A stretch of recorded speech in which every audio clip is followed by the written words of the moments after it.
सभी को नमस्कार। कैसे हैं आप लोग? उम्मीद करता हूं कि आप बेहतर होंगे, बहुत बेहतर होंगे और अपनी पढ़ाई लिखाई को आगे बढ़ा रहे होंगे। तो जिस मुकाम पर, जिस मोड़ पर हमारी मुलाकात कल रुकी थी, उसी मोड़ से हम शुरू करेंगे आगे और वहीं से अपनी कहानी को शुरू करेंगे। सभी को नमस्ते। आइए तेजी से जुड़ जाइए। बताइए, अब भी किसी तरह की तकलीफ आ रही है किसी बच्चे को केमिस्ट्री में? अभी भी कोई दुख दर्द है किसी का? नमस्ते मेरे भाई। अभी भी किसी का कोई दुख दर्द है? अब लग रहा है कि थोड़ा ठीक हमारे पैर जम जाएंगे। मैं अच्छा हूँ बच्चे, मैं बहुत बढ़िया हूँ। अब लग रहा है कि पैर जम जाएंगे केमिस्ट्री में। धीरे धीरे धीरे धीरे। वो कबीर साहब कहते हैं ना, धीरे धीरे रे मना, धीरे धीरे सब होए, और माली सींचे लाख घड़ा, ऋतु आए फल होए। तो धीरे धीरे ही बच्चे जो है एक रास्ता बनता है। किसी भी नए सब्जेक्ट में जाते हैं, नए व्यक्ति से मिलते हैं, तो हाँ, बहुत टाइम नहीं लगेगा नीरज, बहुत टाइम नहीं लगेगा, चिंता मत करो। इस चैप्टर से जैसे ही बाहर निकलेंगे तो हम आपको बहुत तेजी से लेकर चलेंगे। उसकी चिंता ना करो बच्चे, ठीक है? ज्यादा ज्यादा 2 4 5 क्लास का अंतर आएगा, लेकिन मैं नहीं चाहता कि 2 4 5 क्लास के चक्कर में आपको बहुत भगा दूं। नहीं, 35 से 40 क्लासेस की बात होती है, लेकिन उसमें उसमें फर्क ये आता है कि फिर आपके हाथ से कोई सवाल नहीं निकलेगा। और फिर यदि तुक्का भी लगाते हैं ना बच्चों, जो तुक्का भी लगाते हैं, तो तुक्का भी फिर ठीक बैठता है। तुक्का भी बेहद एक मतलब तार्किक तार्किक जो है प्रणाली है। ठीक है। चलिए, तो आगे चलते हैं। फरवरी का पवित्र महीना चल रहा है, तो कुछ लोग, कुछ इलेक्ट्रॉन घूम ही रहे होंगे नाभिक के चारों तरफ। इधर उधर इलेक्ट्रॉन चक्कर लगा रहे होंगे, और कुछ तो रदरफोर्ड वाले मेथड पे चल रहे होंगे कि गिर गए होंगे नाभिक में, और कुछ बोरबरी की तरह लगातार लगातार अपनी ऊर्जा का क्षय किए बगैर घूम रहे होंगे नाभिक के चारों ओर। ठीक है। चलिए फिर आगे चलते हैं। और अब तक जो हमने पढ़ा है, उस पढ़े हुए का एक बार आज अवलोकन कर लेते हैं। एक बार देख लेते हैं कि हमने क्या पढ़ा है पिछली क्लास में, और फिर यहाँ से आगे चल रहे होंगे। है ना बच्चों? तो आओ। तो जो हमने कल तक की क्लासेस में पढ़ लिया है, क्योंकि 2 3 दिन से हमारा रिवीजन नहीं हो पाया था, तो आज हमने सोचा कि एक बार रिवीजन कर लेते हैं, और रिवीजन करने के बाद आगे बढ़ेंगे। ठीक है, चलिए। तो पहला सवाल लेते हैं, जो ये कहता है कि किसी तत्व की परमाणु संख्या के संबंध में निम्नलिखित में से कौन सा कथन ठीक है। मतलब हमें एटॉमिक नंबर के बारे में बताना है, और ये बताना है कि इस एटॉमिक नंबर में कौन सी बात एटॉमिक नंबर के बारे में ठीक होती है। चलिए आइए। पहला पहला किसी एलिमेंट की जो एटॉमिक नंबर है, उसके नाभिक में उपस्थित प्रोटॉनों की संख्या को दर्शाता है क्या? ये क्या कहता है कि किसी तत्व की परमाणु संख्या परमाणु के नाभिक में उपस्थित प्रोटॉनों की संख्या को दर्शाती है। The atomic number of an element represent the number of proton in the nucleus. क्या कहोगे, ये बात ठीक है क्या? एक बात। दूसरी, किसी तत्व की परमाणु संख्या, किसी एलिमेंट का जो एटॉमिक नंबर है, परमाणु के नाभिक में उपस्थित न्यूट्रॉनों की संख्या को बताता है। सर ये क्या कह रहे हैं हम? ये क्या?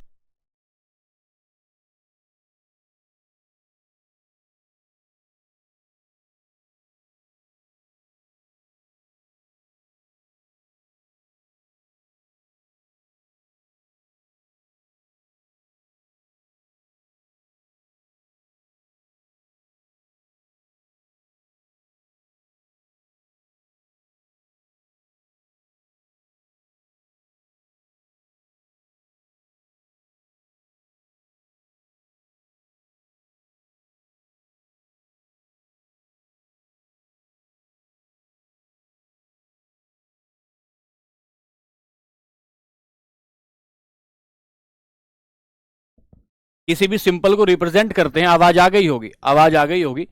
और यहां ऊपर लिखते हैं उसका द्रव्यमान संख्या मास नंबर, यहां नीचे लिखते हैं उसका प्रोटॉन संख्या। तो ये जो प्रोटॉन संख्या होती है इसे ही परमाणु संख्या कहते हैं। नंबर ऑफ प्रोटॉन जो होता है, नंबर ऑफ प्रोटॉन जो होता है उसे ही परमाणु संख्या कहते हैं। ये एक ठीक हो जाएगा, केवल एक सही है, केवल एक सही है, केवल एक सही। आ जाएगी आवाज, आ जाएगी, आ जाएगी, केवल एक सही है। ठीक है, एक बात हो गई। सवाल नंबर 2 लेते हैं। जो बच्चे गलत कर रहे हैं उनसे बड़ा जो है दुख की बात है।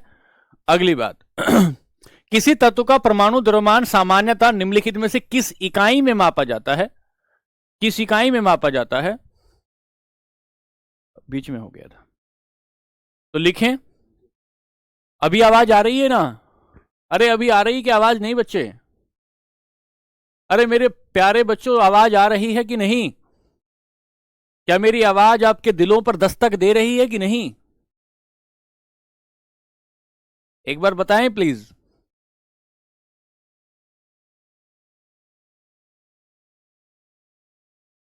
जी ठीक है, ओके ओके ओके, ठीक है, okay okay, thank you.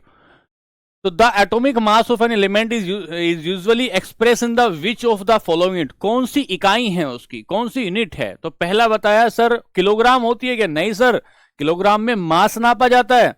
Pound? नहीं सर, नहीं नहीं, पाउंड नहीं, पाउंड तो सीजीएस मेथड मिलेगा फिजिक्स में जाके। ग्राम प्रति मोल, ये गलती मत कर देना। मोल में तो संख्याएं नापी जाती है, संख्याएं नापते हैं। एक एक बाल गिनेंगे तो मोल में गिना जाएगा।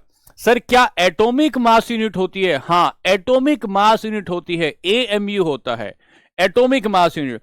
सर ये एटॉमिक मास यूनिट कैसे नापते हैं? तो हमने बताया था सर, कार्बन 12 का एक एटम का 12वां हिस्सा, कार्बन 12 के एक एटम का 12वां हिस्सा जो होता है, जो 12वां हिस्सा होता है, उस 12वें हिस्से को एक एएमयू कहते हैं। उस 12वें हिस्से को एक एएमयू कहते हैं, एटॉमिक मास यूनिट कहते हैं उस 12वें हिस्से को। और यही इसी में क्या नापते हैं? किसी भी एटम का जो मास होता है वो उसी में मापा जाता है। दो बात हो गई। सवाल नंबर 3 पर चलते हैं। सवाल नंबर 3 क्या कहता है? अगर ध्यान से सुनना, ध्यान से सुनना, अगर किसी भी एटम में 13 प्रोटॉन है, 14 न्यूट्रॉन है, तो किसी परमाणु की मास नंबर कितना होगा? किसी परमाणु का मास नंबर कितना होगा बताइए?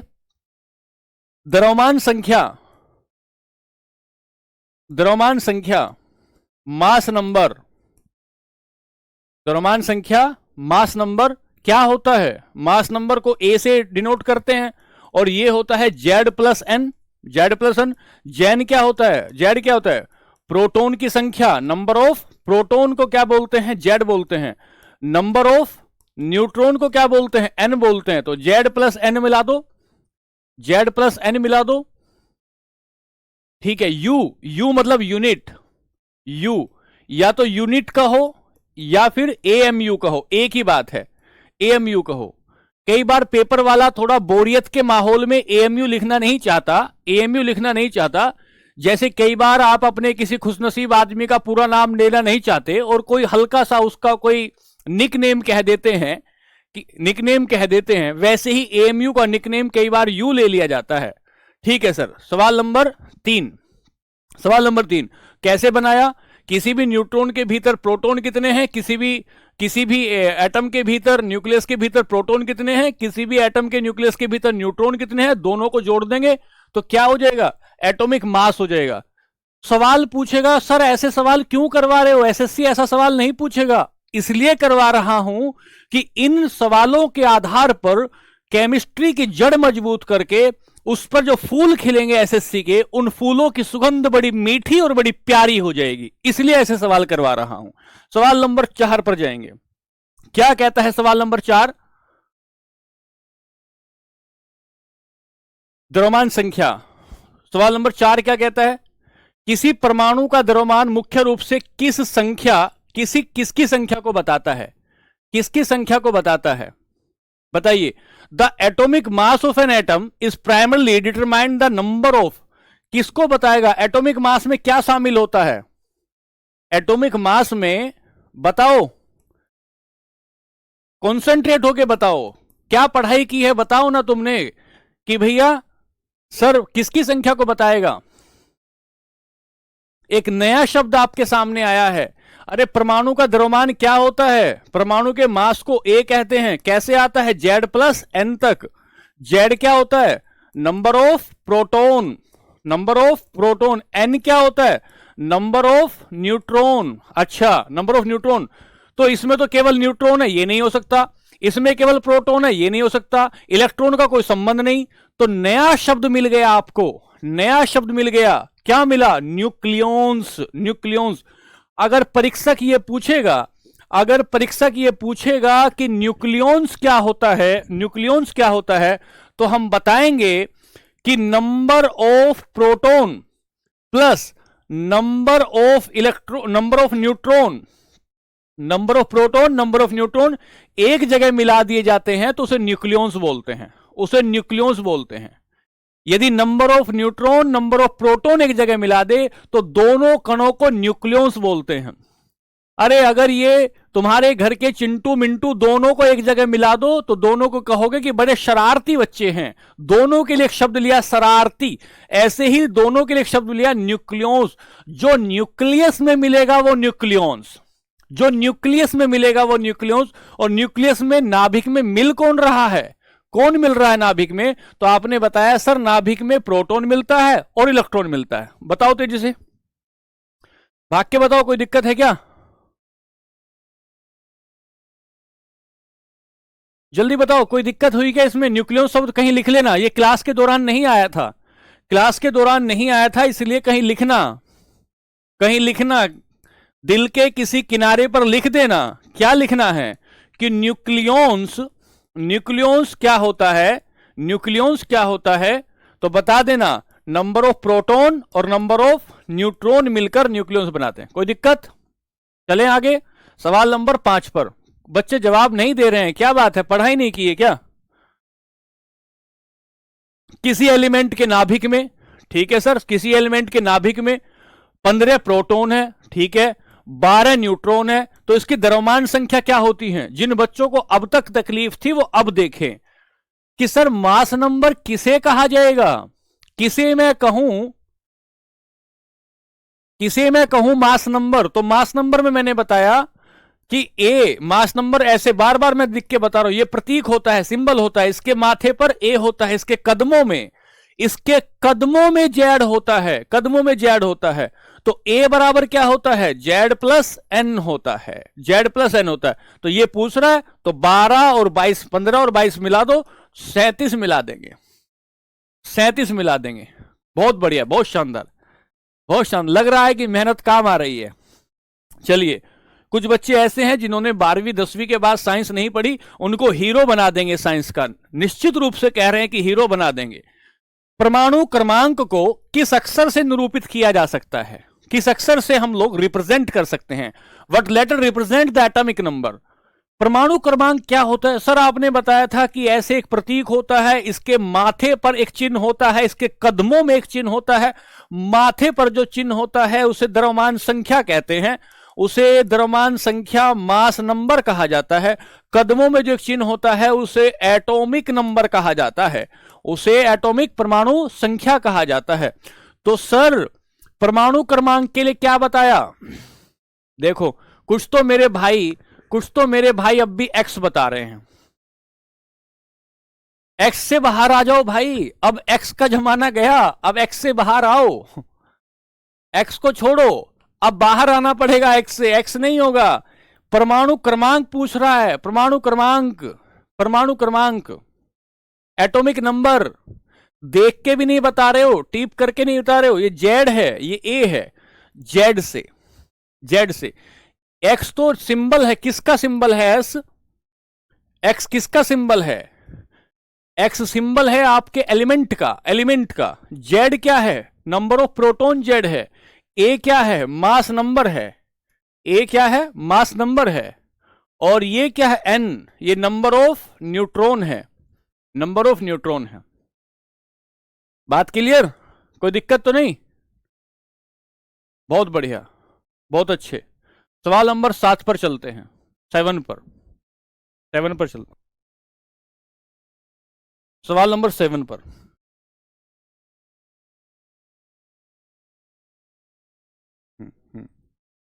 आइए सवाल नंबर 7 पर। सवाल नंबर 7 क्या कहता है? किसी तत्व की परमाणु संख्या को निश्चित किया जाता है। The atomic number of an element is determined by.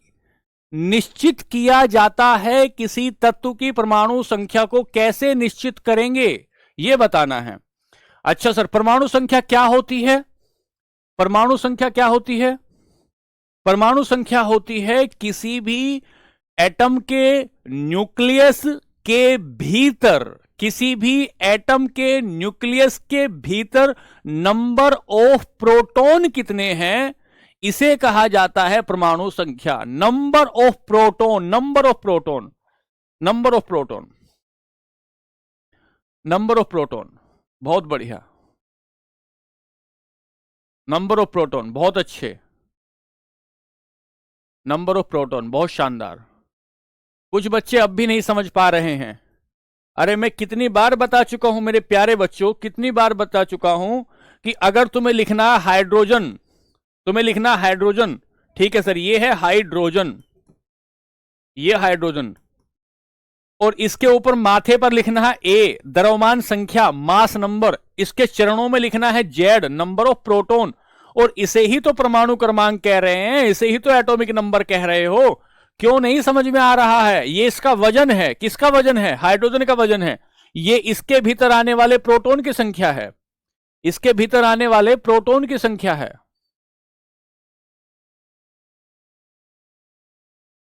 बात क्लियर? चलो सवाल नंबर 8 पर आते हैं।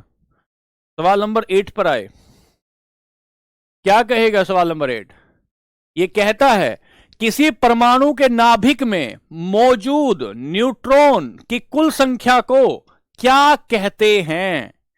किसी न्यूक्लियस के भीतर, किसी न्यूक्लियस के भीतर, किसी न्यूक्लियस के भीतर प्रोटॉन की संख्या और न्यूट्रॉन की कुल संख्या को मिलाकर क्या कहते हैं? बताना भाग के जल्दी। न्यूट्रॉन और प्रोटॉन की संख्या को क्या कहते हैं दोनों को मिलाकर?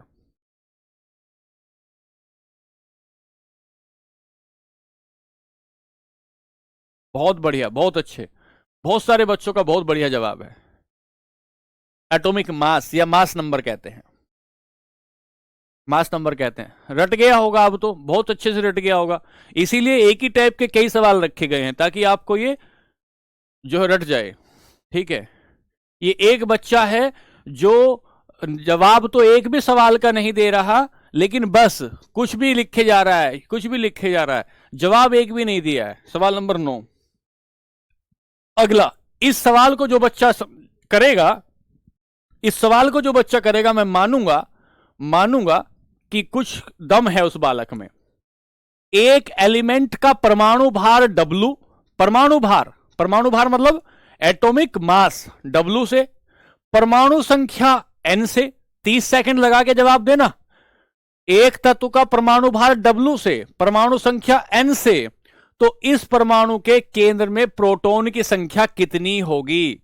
यदि परमाणु का वेट, परमाणु भार, एटॉमिक मास ये माना X, इसमें एटॉमिक मास बताया W, और परमाणु के परमाणु संख्या बताई N, तो नंबर ऑफ प्रोटॉन कितने होंगे? यह सवाल मैं जानना चाहता हूं तुम लोगों से। गलत, गलत, एक बच्चे का जवाब है। मुझे पता था। बहुत सारे बच्चे सी जवाब दे रहे हैं, बहुत सारे बच्चे सी जवाब दे रहे हैं। बहुत सारे बच्चे सी जवाब दे रहे हैं। गलत हो गया है, गलत हो गया है बच्चों। अरे इसी को तो प्रोटॉन, नंबर ऑफ प्रोटॉन इसी को तो बोलते हैं। तुमने न्यूट्रॉन घटाने के चक्कर में तुम लग गए। पेपर ने तो देखो क्या कहा, पेपर ने कहा कि एटॉमिक मास W है, एटॉमिक मास W है, और प्रोटॉन की संख्या N है। एटॉमिक नंबर क्या है? N है। एटॉमिक नंबर क्या है? N है। अगर एटॉमिक नंबर N है, एटॉमिक नंबर N है, तो प्रोटॉन की संख्या एटॉमिक नंबर के बराबर तो होती है। Number of proton is equal to atomic number.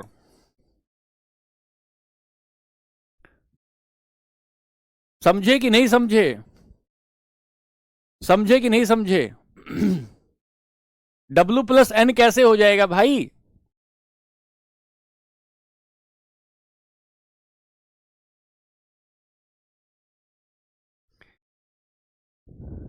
W plus N ये क्या कह रहा है, दोबारा देखो, मैं दोबारा बताता हूं, सुनो ध्यान से। ये कह रहा है एक तत्व का एटॉमिक मास W है, तो ये कोई एलिमेंट है, इसका एटॉमिक मास W है, ठीक है। इसने A को W लिखा है बस, वास्तव में तो ये A है, लेकिन इसने क्या कहा, W है। तो W के भीतर क्या क्या शामिल है, W के भीतर क्या क्या शामिल है? इसके भीतर शामिल है number of neutron, number of proton. एक ही जगह इसने W नाम दिया है, एक बात। दूसरी बात, और परमाणु संख्या N है, ये यहां परमाणु संख्या यहां लिखूंगा, ये कितनी है, ये N है, ठीक है। N क्या है, परमाणु संख्या। N क्या है, परमाणु संख्या, एटॉमिक नंबर। और एटॉमिक नंबर होता क्या है, एटॉमिक नंबर होता क्या है, एटॉमिक नंबर होता है number of proton, number of proton. तो एटॉमिक नंबर इसने क्या बताया, N। तो N अगर एटॉमिक नंबर है तो यही तो प्रोटॉन की संख्या होगी, यही तो प्रोटॉन की संख्या होगी।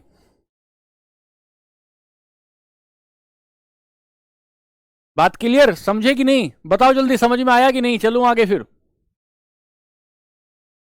चलिए सवाल नंबर 10 पर आइए, दिमाग से लगाना है इसको। सवाल नंबर 10, आइए सवाल नंबर 10। किसी तत्व के परमाणु में उपस्थित इलेक्ट्रॉनों की संख्या किसके बराबर होती है? इलेक्ट्रॉनों की संख्या किसके बराबर होती है, किसके बराबर होती है?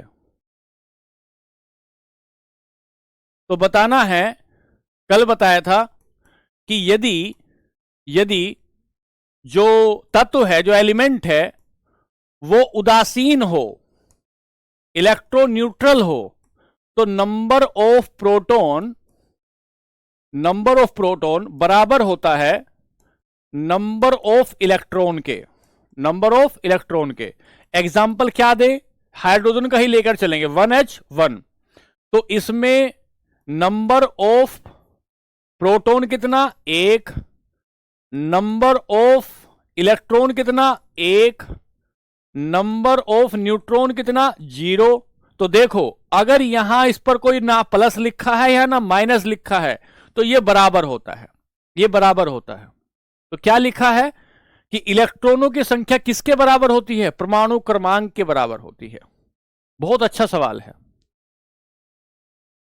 बहुत अच्छा सवाल है। किसी भी एटम में नंबर ऑफ इलेक्ट्रॉन बराबर होंगे नंबर ऑफ प्रोटॉन के, नंबर ऑफ प्रोटॉन के बराबर होंगे। यदि यदि ध्यान से सुनना, यदि यहां कोई प्लस माइनस नहीं लिखा है, तो यदि यहां कोई प्लस माइनस नहीं लिखा है तो, और सिर्फ ऐसे लिखा है H, तो इस H का मतलब है इसमें number of proton, number of electron बराबर बराबर होंगे, ठीक है। चलो सवाल नंबर चलते हैं 11 पर। ध्यान से नहीं पढ़ रहे हो तुम लोग यार, ध्यान से नहीं पढ़ रहे हो। सवाल नंबर 11 पर आओ। क्या कहते हैं, एक हाइड्रोजन एटम में कितने न्यूट्रॉन होते हैं? रिवीजन नहीं किया है ना बच्चों? एक हाइड्रोजन के एटम में कितने न्यूट्रॉन होते हैं?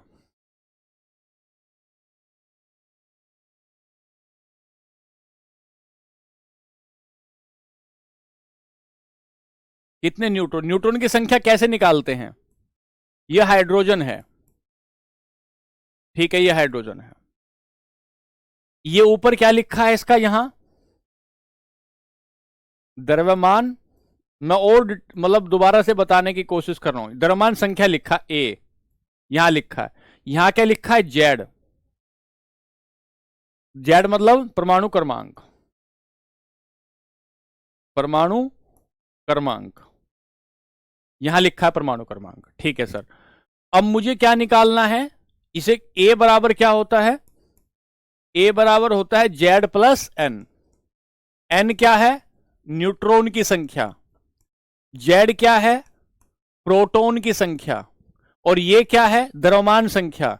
तो मुझे निकालना है n। अगर n निकालूंगा तो a माइनस जेड हो जाएगा। ये सूत्र आया मेरे पास निकल कर।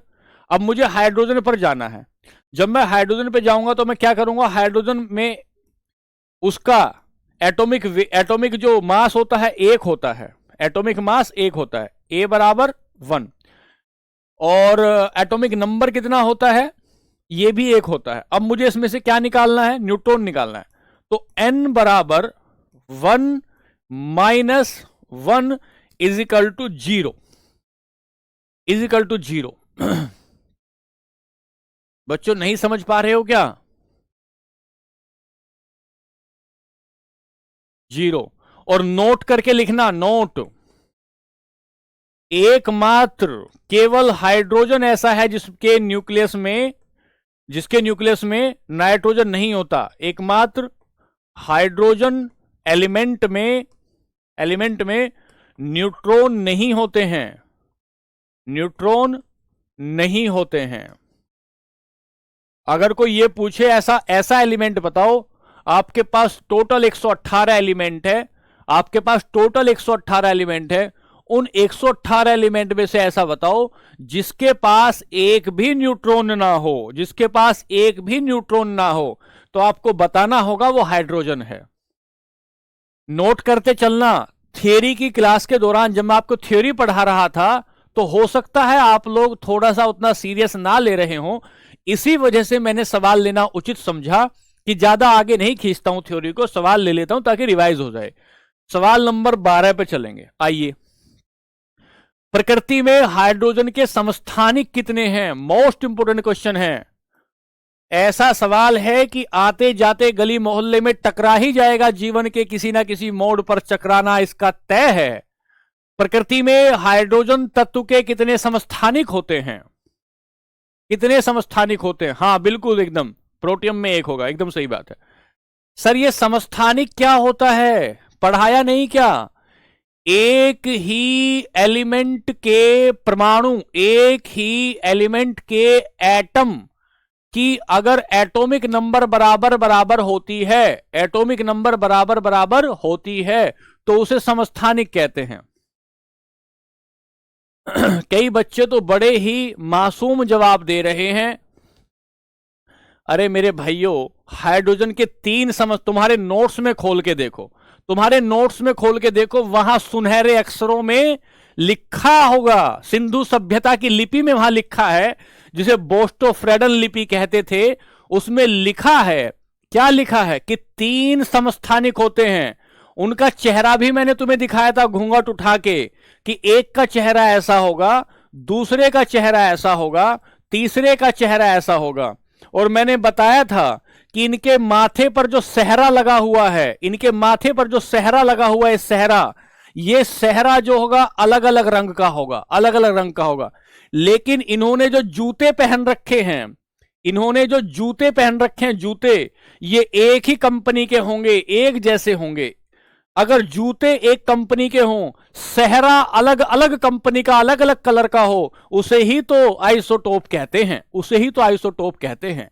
अरे उसे ही तो आइसोटोप कहते हैं मेरे प्यारे बच्चों। सेहरे का रंग अलग है, सेहरे का रंग अलग है, जूते का रंग सेम है, जूते का रंग सेम है। और ध्यान यह भी रखना है कि सेहरे का तो छोड़ो, चेहरे का रंग एक जैसा है, चेहरे का रंग एक जैसा है, चेहरे का रंग एक जैसा। एक ही चेहरे में, एक ही चेहरे में कई चेहरे छिपे हुए हैं, एक ही चेहरे में कई चेहरे छिपे हुए हैं, इसे ही समस्थानिक कहते हैं, इसे ही समस्थानिक कहते हैं।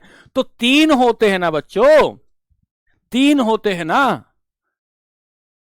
3 होते हैं ना। ये देखिए 3, ठीक है, ये देखिए 3।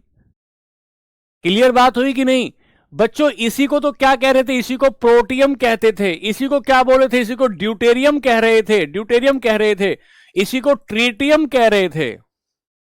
देखो बच्चे लिख भी रहे हैं, बच्चे लिख भी रहे हैं, कितने बेहतर तरीके से समझ में आया है,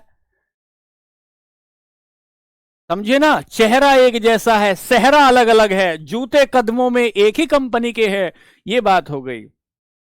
चलिए ध्यान से पढ़ना है, फरवरी का पवित्र महीना है, भरपूर लाभ उठाना है पढ़ाई का। चलिए आइसोटोप या समस्थानिक किसे कहते हैं? आइसोटोप या समस्थानिक किसे कहते हैं? देखो तो कितने बच्चों को ये बात कल ढंग से समझ में आई थी? कितने बच्चों को ये बात ढंग से समझ में आई थी? ढंग से समझ में आई थी? देखे तो पहला पहला कि एक ही तत्व के परमाणु जो समान परमाणु क्रमांक रखते हो, यहां तक तो बात ठीक थी, और द्रव्यमान संख्या समान हो। नहीं, मक्कार बात है, एकदम मक्कार बात है। नहीं नहीं, इसके नहीं, बुलाती है मगर जाने का नहीं। क्यों नहीं जाने का? क्योंकि समान परमाणु क्रमांक तक तो बात ठीक थी, किंतु द्रव्यमान संख्या समान नहीं होती है। बात गलत हो गई। एक ही तत्व के विभिन्न रूप जिनमें एक ही परमाणु संख्या और द्रव्यमान संख्या एक ही होती है। नहीं नहीं नहीं, नहीं जानेगा। परमाणु संख्या समान और द्रव्यमान संख्या समान, अरे गलत बात है, एकदम गलत बात है। एक ही तत्व के परमाणु जिनमें एक ही द्रव्यमान संख्या, परमाणु क्रमांक अलग होता है। अरे क्या, ये तो उल्टा कर रहा है भाई। इधर सिर इधर है, पैर इधर है। इसने क्या किया? पैर का सिर इधर कर दिया है, और हम समझ गए हैं कि इसने पैर सिर उलट दिया है। एक ही तत्व के वे परमाणु जिनमें एक ही परमाणु क्रमांक होता है लेकिन द्रव्यमान संख्या भिन्न भिन्न होती है। कलेजे के एक किनारे पर, कलेजे के एक किनारे पर टैटू की तरह इसे लिख देना बच्चों, इसे लिख देना। कलेजे के एक किनारे पर इसे लिख देना। इतना खास सवाल है, किसी ना किसी परीक्षा में आपको मिलता ही रहेगा, आपको मिलता ही रहेगा। एक ही तत्व के वे परमाणु जिनमें एक परमाणु क्रमांक और द्रव्यमान संख्या अलग अलग होती है, अलग अलग होती है, उसे ही आइसोटोप कहते हैं, उसे ही समस्थानिक कहते हैं। बात क्लियर है? सवाल नंबर 13 से आगे चलेंगे तो सवाल नंबर 14 पर चलेंगे। चले आगे। समझ में आ रहा है कि नहीं? यही तो पढ़ाया है पिछले 4-5 दिनों में। चलो सवाल नंबर 14 पर आएंगे, 14 पर आएंगे। क्या एक तत्व के समस्थानिकों के, आइसोटोप के द्रव्यमान में अंतर का क्या कारण है? जिस बच्चे ने इस सवाल का जवाब दे दिया, अच्छा ठीक है रोहित, अलग हो जाएंगे बच्चे, साइड हो जाएंगे। हम साइड हो जाएंगे, हम तो साइड होते ही आए हैं। जैसे कलंकित कर दिया उसने राधा के नाम को, कलंकित कर दिया उसने राधा के नाम को,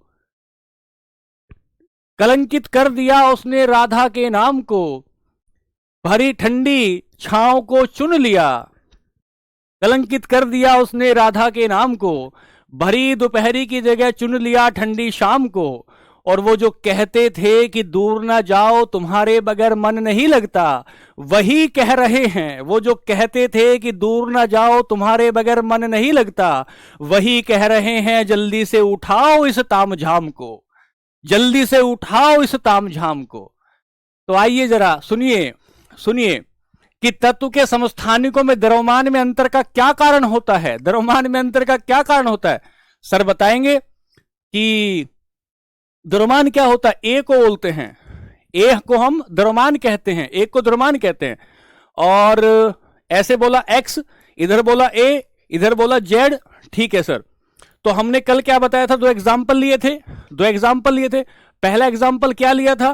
पहला एग्जाम्पल लिया था आर्गन 40 18, कैल्शियम 20 40।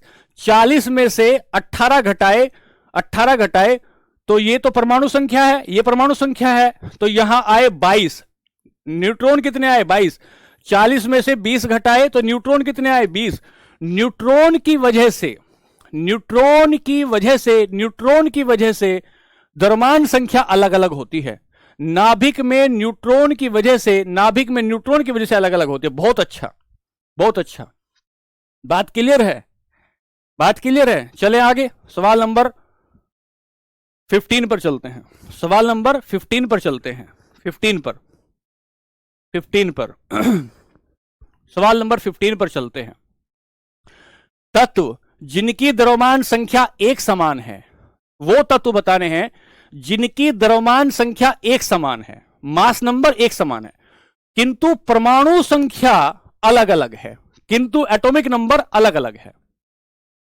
वो तत्व बताने हैं जिनका मास नंबर एक जैसा है। मतलब क्या बताते हो? जिनका सेहरा इस बार एक जैसा है, सेहरा एक जैसा है, जिनका सेहरा जिनका एक जैसा है, मतलब ये जो होगा बराबर होगा, इसका भी बराबर, इसका भी बराबर, लेकिन यहां जो होगा ये डिफरेंट होगा, ये डिफरेंट होगा।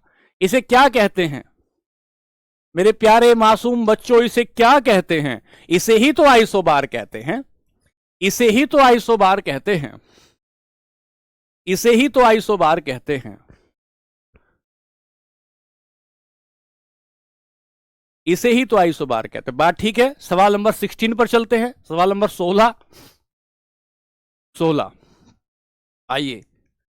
ठीक है, अब कुछ जवाब आपके आने लगे हैं, अब थोड़ा सा गर्माहट आपके शरीर में आई है। एवोग्रेडो संख्या क्या है? इसका मतलब क्या होता है एवोग्रेडो संख्या का? एवोग्रेडो संख्या का मतलब क्या होता है? तो पहला, परमाणु के नाभिक में प्रोटॉनों की संख्या। अरे भाई बड़ी मक्कार बात है। किसी तत्व के 1 ग्राम परमाणु में परमाणुओं की संख्या, नंबर ऑफ एटम इन 1 ग्राम। अच्छा, फिर किसी परमाणु के नाभिक में प्रोटॉन की संख्या, ना ना ना ना, 1 ग्राम सोडियम में। मेरा नाम अमित है भाई, अमित नाम है मेरा।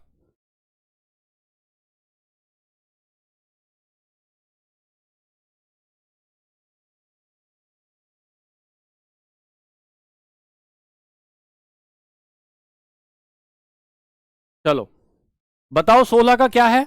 16 का जवाब दो, 16 का जवाब दो। 1 ग्राम परमाणु में परमाणुओं की संख्या याद नहीं आ रहा है क्या? कल क्या बताया था? क्या बताया था कि सर कार्बन 12 होता है। हाँ कार्बन 12 होता है, ठीक है। कार्बन 12 के 12 ग्राम लो एटम, 12 ग्राम लिए। कार्बन 12 के 12 ग्राम एटम में कितना वजन होता है? 6.022 इंटू 10 की पावर 23, 6.22 इंटू 10 की पावर 23। इतना क्या होता है? इतना उसमें इतना उसका उसमें संख्या होती है। और इसे क्या बोलते हैं? इसी को हम एवोग्राडो संख्या बोलते हैं, या इसी को 1 मोल कहते हैं, इसी को 1 मोल कहते हैं। तो परमाणुओं की संख्या है ना 1 ग्राम परमाणु में, परमाणुओं की संख्या। बात क्लियर हो रही है? समझ में आ रहा है ना कि नहीं? सवाल नंबर 17, चलिए सवाल नंबर 17, अभी अभी जिन्होंने देखा होगा वो सवाल नंबर 17 को ठीक करें। एवोग्रेड्रो संख्या किसके बराबर होती है? किसके बराबर होती है? एवोग्रेड्रो संख्या किसके बराबर होती है?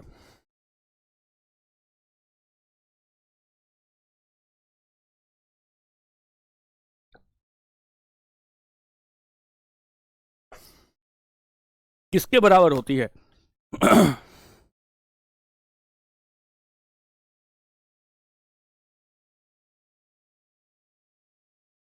ये हो गया 23। बहुत बढ़िया, बहुत अच्छे, बहुत बढ़िया, बहुत बढ़िया। अब लग रहा है कि हाँ बच्चे पढ़ रहे हैं, अब लग रहा है कि बच्चे ठीक तरीके से पढ़ रहे हैं, मेहनत कुछ काम आ रही है। सवाल नंबर 18। अच्छा सर ये सवाल तो बहुत अच्छा है, कल जाते जाते क्लास में पढ़ा था हमने। क्या पढ़ा था?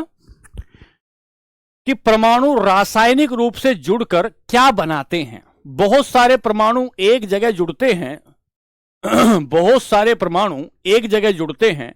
ये एटम है, एटम है, एक जगह जुड़ जाए तो क्या बनेगा? मॉलिक्यूल बनता है, मॉलिक्यूल बनता है। और जब मॉलिक्यूल एक जगह मिल जाते हैं, मॉलिक्यूल जब एक जगह मिल जाते हैं तो उसे हम एलिमेंट कहते हैं, उसे हम एलिमेंट कहते हैं। जब एलिमेंट एक जगह मिल जाता है, कई सारे एलिमेंट एक जगह मिल जाएंगे, इसको मिश्रण बोलते हैं, तो कंपाउंड बन जाता है, यौगिक बन जाता है, यौगिक बन जाता है, यौगिक। जब यौगिक एक जगह मिल जाएंगे तो मिक्सचर, मिश्रण बन जाता है। सर मिक्सचर या मिश्रण बन जाता है। जब मिक्सचर एक जगह मिल जाता है, कई सारे मिक्सचर एक जगह मिल जाएंगे तो पदार्थ बन जाता है, मैटर बन जाता है, पदार्थ बन जाता है। और जब मैटर एक जगह मिल जाता है दोस्तों तो पूरा यूनिवर्स बन जाता है, पूरा यूनिवर्स बन जाता है। इस यूनिवर्स की परीक्षक जो है, परीक्षक अंकल ने सवाल पूछा, इस यूनिवर्स की सबसे छोटी यूनिट क्या होती है? इस यूनिवर्स, तो यहां से जाओ, पीछे चलते गए चलते गए चलते गए चलते, खंगालते गए, इंस्टा आईडी देख रहे हैं, फेसबुक देख रहे हैं, पीछे गए, गांव में कहीं कोई ताल्लुकात तो नहीं, तो देखा तो एटम मिल गया। अच्छा, इस यूनिवर्स की सबसे छोटी यूनिट को हम क्या कह रहे होंगे? एटम कह रहे होंगे। तो यहां रासायनिक रूप से परमाणु अगर जुड़ जाएं तो क्या मिल जाते हैं? तो अणु बन जाते हैं, मॉलिक्यूल बन जाते हैं। और अंतिम सवाल है आज की क्लास का, आज की क्लास का लास्ट सवाल है। क्या सवाल है आज की क्लास का लास्ट सवाल? ये कह रहा है आपसे, किसी तत्व का वह सबसे छोटा कण, वह सबसे छोटा कण, वह सबसे छोटा कण जो अपने गुणों को बरकरार रखता है, अपने गुणों को बनाए रखता है, क्या कहलाता है? सबसे छोटा कण जो उसके अपने गुण होते हैं, दूसरे के गुण देख के ललचाता नहीं है, दूसरे की थाली में घी देखकर ललचाता नहीं, कोशिश नहीं करता दूसरे की इंस्टा आईडी देख के कि भाई फ्रेंड रिक्वेस्ट भेज दूं क्या, ऐसी कोशिश नहीं करता। कौन है ऐसा? ऐसे को हम मॉलिक्यूल कहते हैं। ऐसे, अरे कंपाउंड कैसे कहेंगे बालक? मॉलिक्यूल कहेंगे। सबसे छोटा नहीं देख रहे हो? जिस बच्चे ने कंपाउंड कहा है, सबसे छोटा नहीं देख रहे हो? सबसे छोटा, ये भूल गए क्या? सबसे छोटा है, इसे हम अणु कहते हैं। ये सारे पीवाईक्यू में आए हुए सवाल थे, ठीक है। अब यहां से आगे चलते हैं और कुछ पढ़ लेते हैं। यहां से आगे चलते हैं और कुछ पढ़ लेते हैं। चलिए, बात ठीक है? बात क्लियर? चले बच्चों आगे।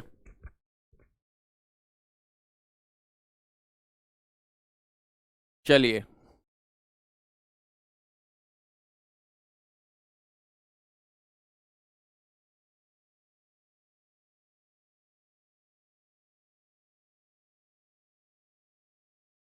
चलो आगे चलते हैं, आइए।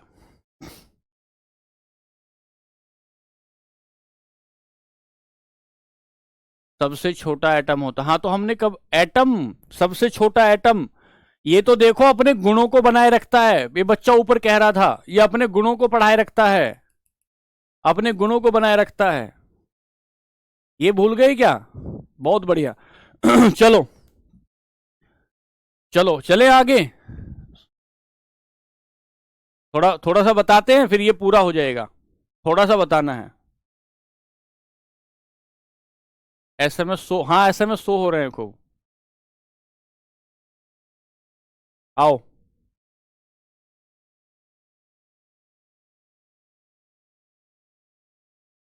पहले हम टॉपिक पढ़ते हैं किसी भी, और टॉपिक के बाद सवाल करते हैं।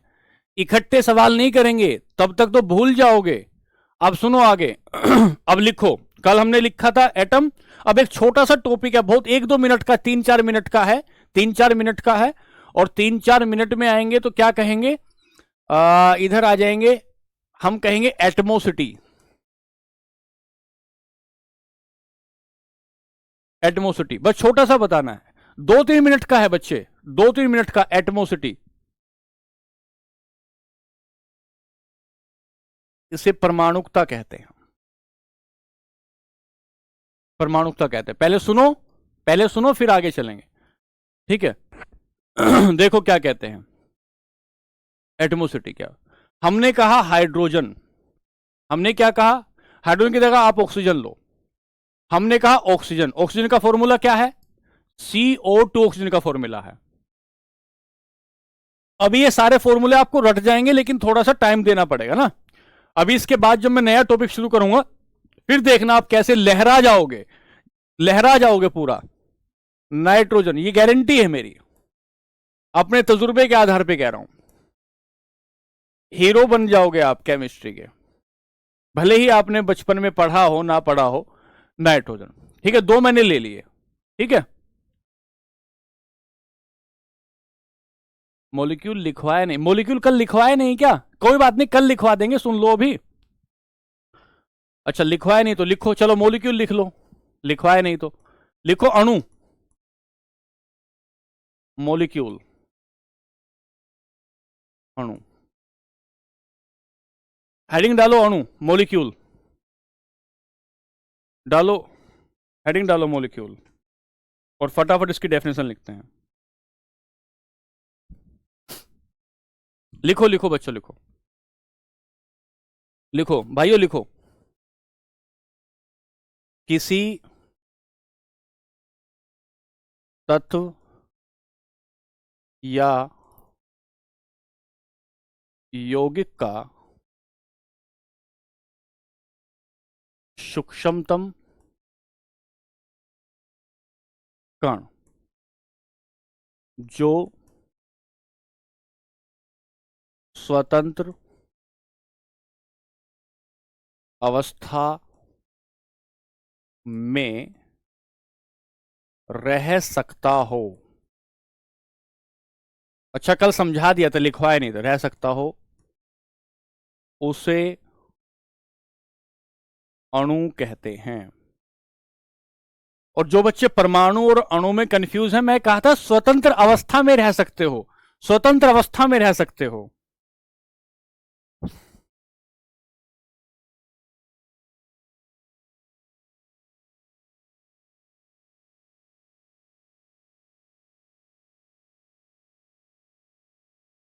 ए molecule is smallest unit of, इस पे ध्यान देना, एलिमेंट और कंपाउंड। एलिमेंट और कंपाउंड, सबसे छोटी यूनिट कंपाउंड की, दैट कैन एग्जिस्ट इंडिपेंडेंटली।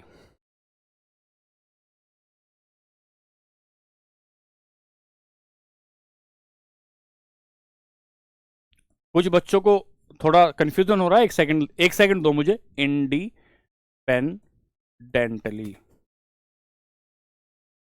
ये जरूर ध्यान रखना, ये जरूर ध्यान रखना, ठीक है। अब सुनो ध्यान से। Example, example, oxygen, nitrogen, oxygen, nitrogen, nitrogen इत्यादि।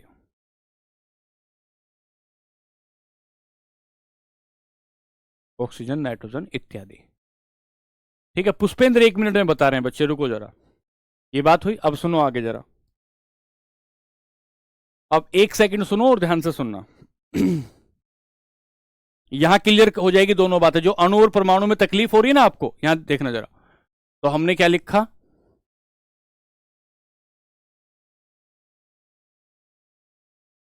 अरे ये तो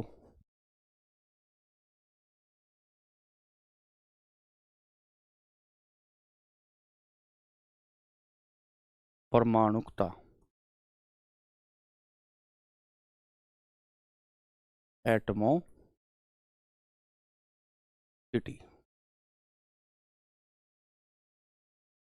परमाणुकता एटमोसिटी। किसी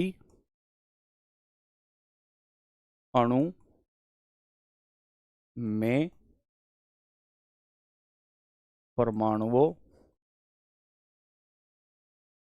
की संख्या को उस अणु की परमाणुकता कहते हैं।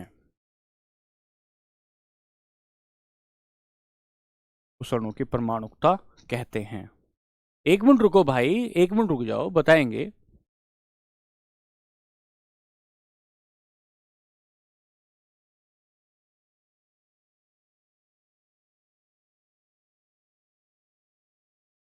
Number of atom, number of atom in a molecule, numbers of atom in a molecule is called एटमोसिटी of atom. अब यहां सुनना जरा ध्यान से, यहां सुनना जरा ध्यान से। The number of atom in a molecule, number of atom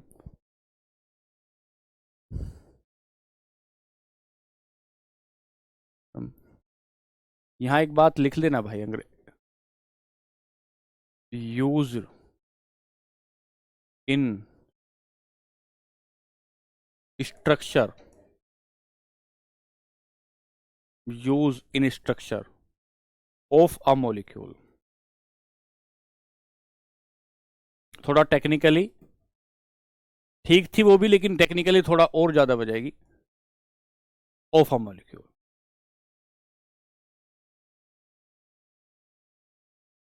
बता रहा हूं हंसराज, एक सेकंड रुको।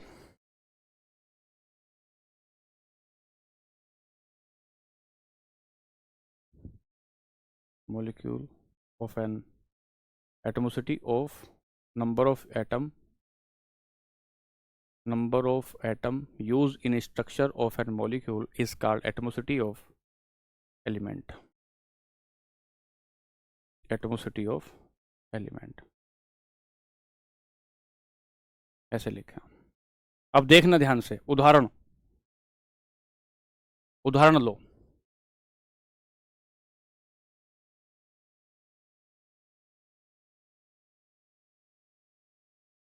यहां पर ऊपर तत्व भी लिख देना, तत्व, यहां एलिमेंट है ना, तत्व भी लिख देना, और यहां भी तत्व लिख देना, ब्रैकेट में लिख देना, ठीक है।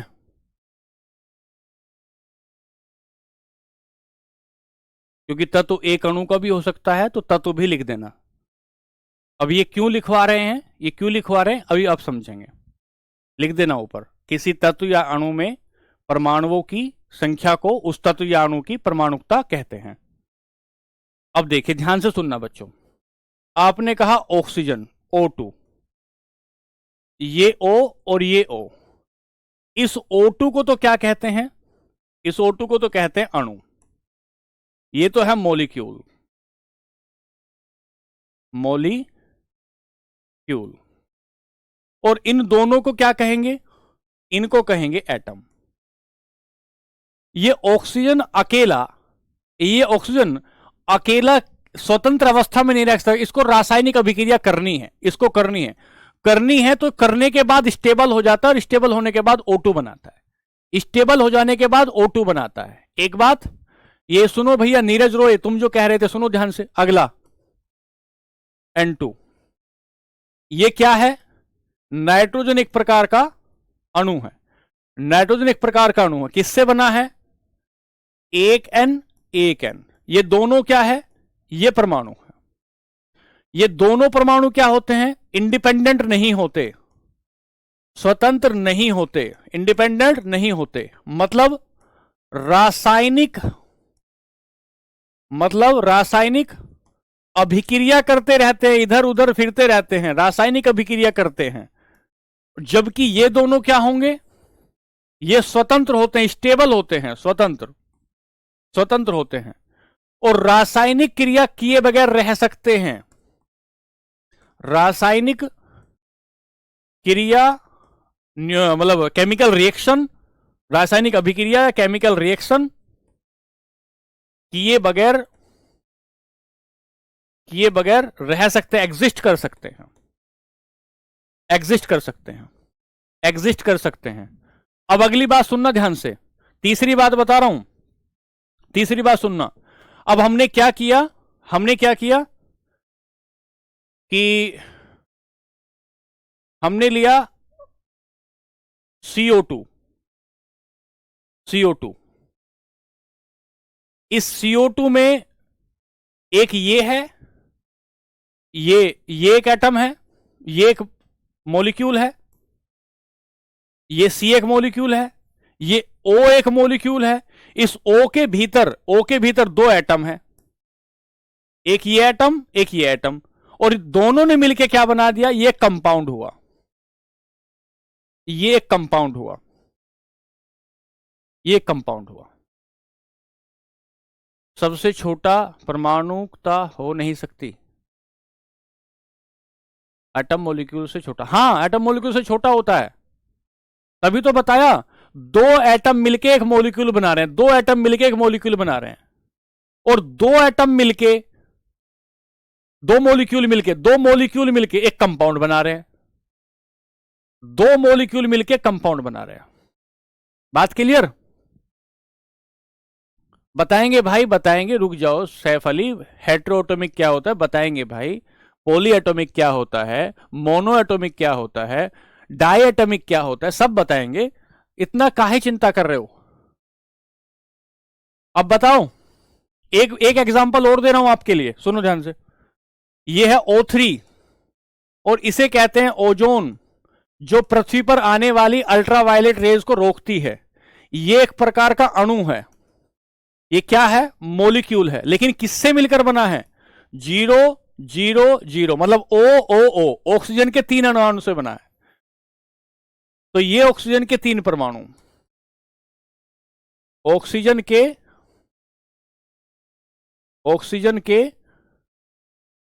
3 परमाणु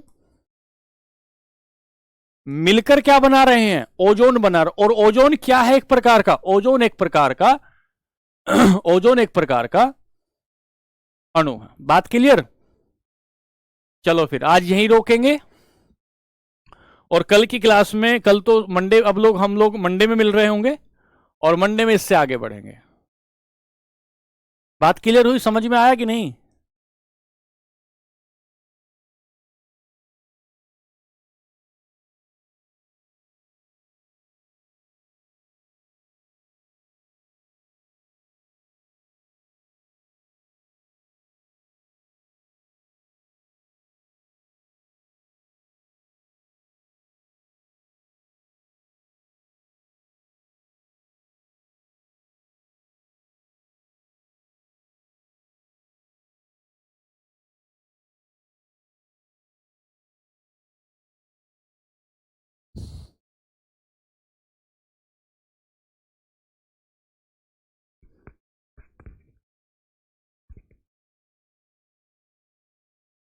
चलो फिर,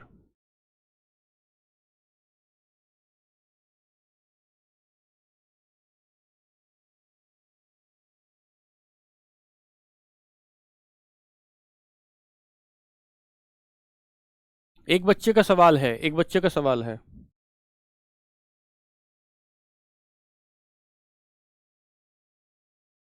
ये तो अकेला है, ये तो अकेला है, और ये जो अकेला है, या हाइड्रोजन, ये अकेला है, तो ये परमाणु, ये परमाणु, तो वैसे तो अकेला अकेला हुआ, वैसे तो अकेला अकेला हुआ। तो ध्यान से सुनना कि कार्बन जो होगा, कार्बन एक अणु है, कार्बन एक तत्व है, हाइड्रोजन एक तत्व है, जिसमें कितने एटम हैं? जिसमें एक अणु है, एक परमाणु है। हो गई है सर, ठीक है। तो इसे कल बताऊंगा, क्योंकि एटमोसिटी जब आएगी, एटमोसिटी जब आएगी तब, हाँ रितिका वही बता रहा हूं बच्चे, रितिका आप ही को तो बता रहा हूं कि कार्बन एक एलिमेंट है जिसमें एक परमाणु है, हाइड्रोजन एक एटम है जिसमें एक परमाणु है। भैया हो गई है, जिसमें एक परमाणु है। ये कल थोड़ा बेहतर तरीके से समझाऊंगा। इन्हें कहते हैं मोनो एटमोसिटी, मोनो एटमोसिटी कहते हैं इन्हें। कल आप इसको थोड़ा और बेहतर तरीके से समझेंगे, ठीक है। चलिए, तो फिर मिलते हैं। और एक और बात हो जाए कि अब बस कर यार, दिमाग से बीमार हो गया हूं, अब बस कर यार, दिमाग से बीमार हो गया हूं। मैं तो बंद किताब था, खुला अखबार हो गया हूं। मैं तो बंद किताब था, खुला अखबार हो गया हूं। और तू तो कहती थी कि मैं खुरदरा हूं, तू तो कहती थी कि मैं खुरदरा हूं। मैं दरख्त हूं और भी जड़दार हो गया हूं, और भी जड़दार हो गया हूं। और एक वक्त था जब तेरी गुलामी से मोहब्बत थी, अब हुक्म मत देना, अब खुद की सरकार हो गया हूं, खुद की सरकार हो गया हूं।